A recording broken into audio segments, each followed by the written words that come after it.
سوچتے ہیں کہ جی نماز میں کیفیت نہیں بنتی. بھائی ذہن میں رکھیں کہ نماز کی کیفیت نماز سے باہر بنانی پڑتی ہے، تب نماز میں وہ حاصل ہوتی ہے.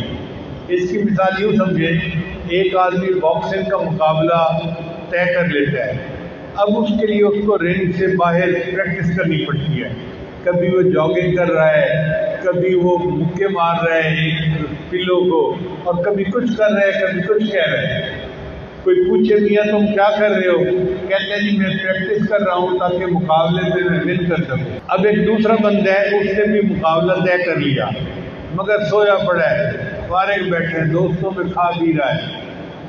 بھئی تم تیاری نہیں کر رہے، اور جی رنگ میں جاؤں گا تو دیکھی جائے گی. اب جس نے پریکٹس نہیں کی وہ رنگ میں داخل ہو کے کیا پرفارم کرے گا؟ وہ تو اگلے کا ایک مکہ ہی برداشت نہیں کر سکے گا. باہر جس نے پریکٹس کی ہوگی رنگ کے اندر وہ پرفارم کر سکے گا.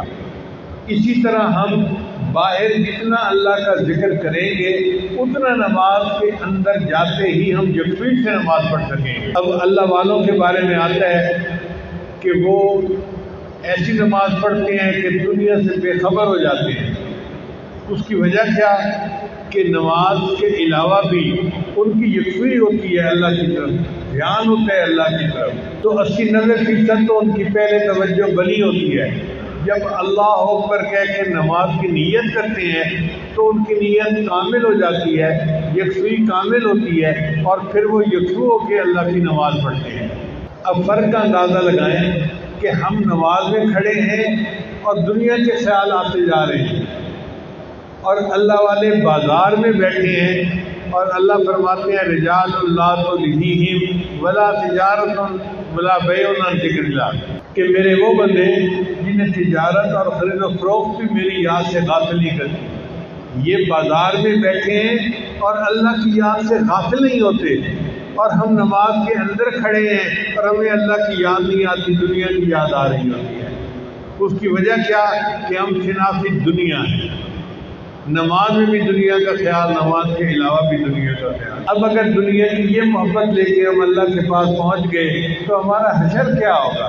اللہ تعالیٰ تو دھتکار دیں گے، کہیں گے دفع ہو جاؤ میرے سامنے سے، میں تمہاری شکل نہیں دیکھنا چاہتا.